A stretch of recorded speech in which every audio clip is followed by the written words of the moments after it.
up in paradise up above. If you will tell me I'm the only one that you love, life could be a dream, sweetheart. Hello, hello again.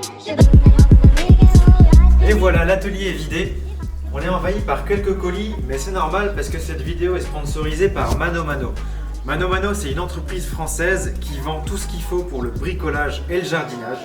Je leur ai présenté mon projet, donc à savoir équiper cet atelier pour de la réparation et de la préparation automobile. Ils ont trouvé le projet super cool, surtout pour bosser sur de la 205. Du coup, ils ont décidé de m'accompagner sur ce projet et ils m'ont envoyé 1000 € de matériel. Donc ici, on a 1000 € de matériel qui vient de chez Mano Mano. On va déballer ça ensemble et vous allez voir que pour 1000 € chez eux, eh bien, on a déjà largement de quoi se faire plaisir. On va commencer le déballage. On va commencer par celui-ci.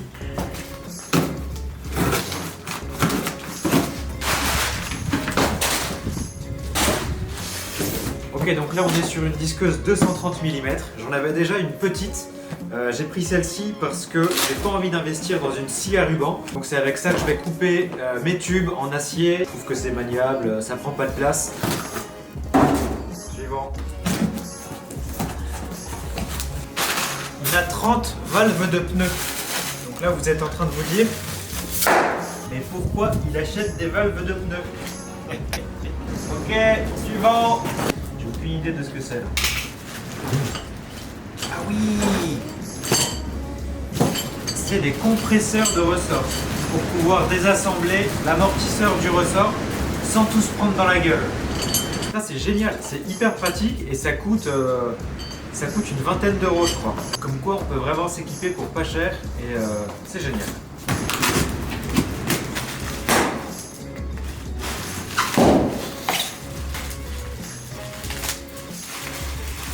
Ah tiens, ça suffit.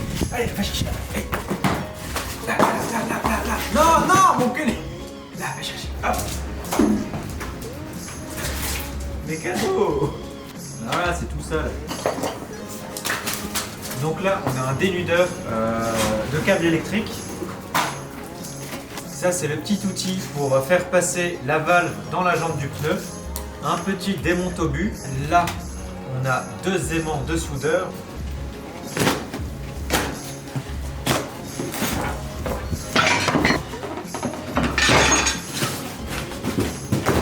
Presse d'atelier hydraulique de 20 tonnes. Donc ça va avec ça. En fait, ça va me permettre de démonter des roulements, des moyeux, des silent blocs. Donc voilà, tout ce qui a besoin d'une grosse pression. Ah oui, attendez, on va ouvrir ça, ça aura plus de sens.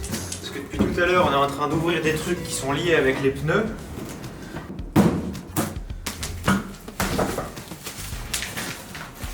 Ça, c'est un démonte-pneus manuel. Donc c'est une machine qui vaut 140 ou 150 €.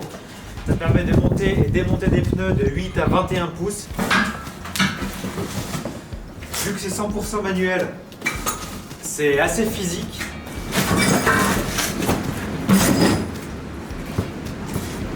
Ça va me permettre de changer tous mes pneus et je pense que ça va très vite être rentabilisé. Ok, donc ici, on a le bloc talon. Ça se met sur la jante, c'est pour aider au montage du pneu. Ça, c'est un petit kit de réparation de pneus. Donc ça va me servir pour chacun de mes voyages. Au moins, si je crève une roue, bah, je suis pas obligé de la changer et je peux la réparer. Pour 18 €, c'est vraiment super.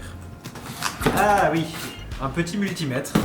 Ça, c'est très léger, j'ai aucune idée de ce que c'est. C'est une petite baladeuse filaire. Ça coûte 15 €. C'est super pratique. Non, ça c'est pas pour toi ça.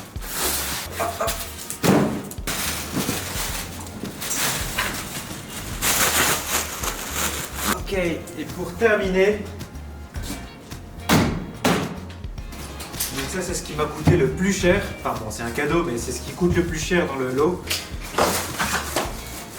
C'est un compresseur de 100 litres.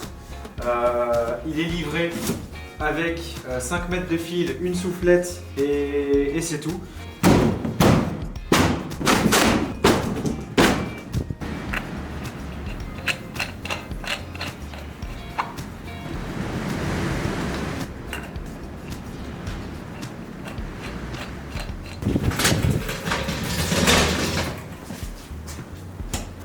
nickel.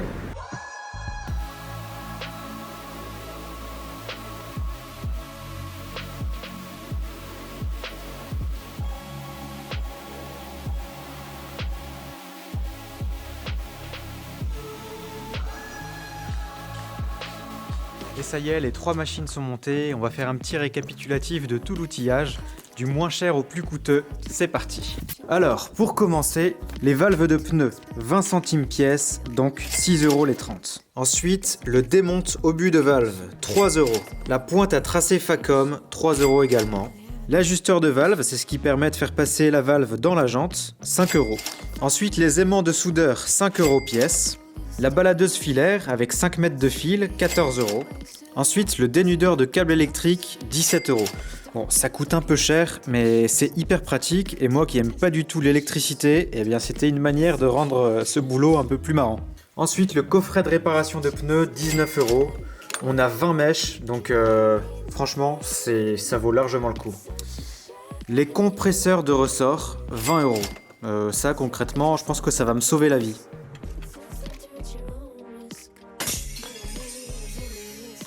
Voilà. Ensuite, le multimètre, 27 €. Le bloc talon, 27 € et ça va me faire gagner pas mal de temps sur le montage de mes pneus. La meuleuse 230 mm, 105 €. Et maintenant, on passe à l'artillerie lourde. Bon, vous en doutez, ça c'est le plus cher. Et à ma grande surprise, le deuxième plus cher, c'est ça. Et pas ça. Donc, déjà, il y a le coffret d'extracteur à 84 €. Ensuite, on a la presse hydraulique 20 tonnes, 128 €. Elle va m'être bien utile pour les roulements de roues, les moyeux, les seal and block. Donc vraiment, j'en suis très content.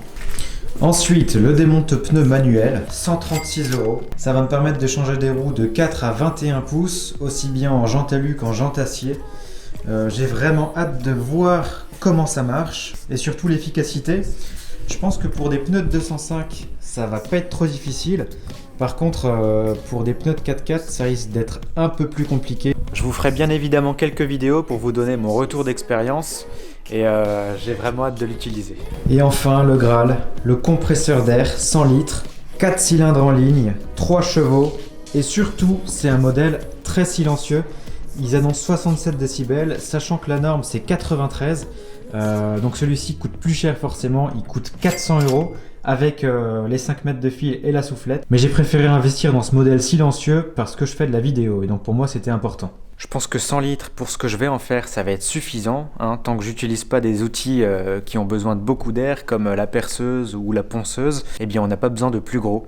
Moi je vais l'utiliser surtout pour avoir une clé à choc, un pistolet à peinture et donc pouvoir faire des peintures pas professionnelles mais bon vraiment propres.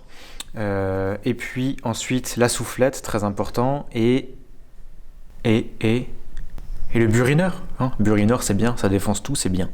Donc bien entendu, j'ai encore aucun outil pneumatique, mais ça viendra par la suite. Il manque encore pas mal de choses comme un vrai étau, l'établi, hein, vous l'avez remarqué, j'ai pas encore d'établi. Mon établi, je compte l'installer ici. Ici on a 2 mètres d'établi. Je compte aussi en mettre un ici, ça fera 4 mètres d'établi. Et puis dans les 3 autres mangeoires, je sais pas encore ce que je vais faire. Par contre, si j'ai des établis ici, il y a le râtelier qui va me faire chier. Donc ça, soit je le déplace, soit je le dégage. Mais bon, ça, en tout cas, ça va changer. Je commence ces travaux-là la semaine prochaine. Donc j'ai vraiment hâte. Parce que là, il y a tout qui prend forme. Et ça veut dire que les bagnoles vont bientôt pouvoir rentrer. Et les prépas commencer. J'allais oublier l'éclairage. L'éclairage, c'est Victor. Il est abonné à la chaîne depuis quasiment le début. Et il m'a gentiment proposé de s'occuper de cette partie-là. Alors il m'a expliqué ce qu'il allait faire, mais moi vu que je suis une brêle là-dedans, j'ai pas trop compris. En tout cas j'ai hâte de vous présenter le truc parce que ça a l'air super modulable et vraiment intéressant d'un point de vue caméra et bricolage. Et voilà, je crois qu'on a fait le tour. Encore un grand merci à Mano Mano de m'accompagner dans ce projet, ça me fait vraiment super plaisir, vous vous en doutez. Vous trouverez bien évidemment les liens vers tous les outils que vous avez vus dans cette vidéo en description. Je ferai bien évidemment une vidéo sur la construction de cet établi ainsi que la mise en place de l'éclairage de Victor. Et ensuite la mécanique reprendra. J'ai vraiment hâte de commencer les travaux sur la blanche ainsi que sur la Jeep. Et ça, je peux vous garantir que ça va être très très lourd. Et on se retrouve comme d'habitude dans la prochaine vidéo. Salut!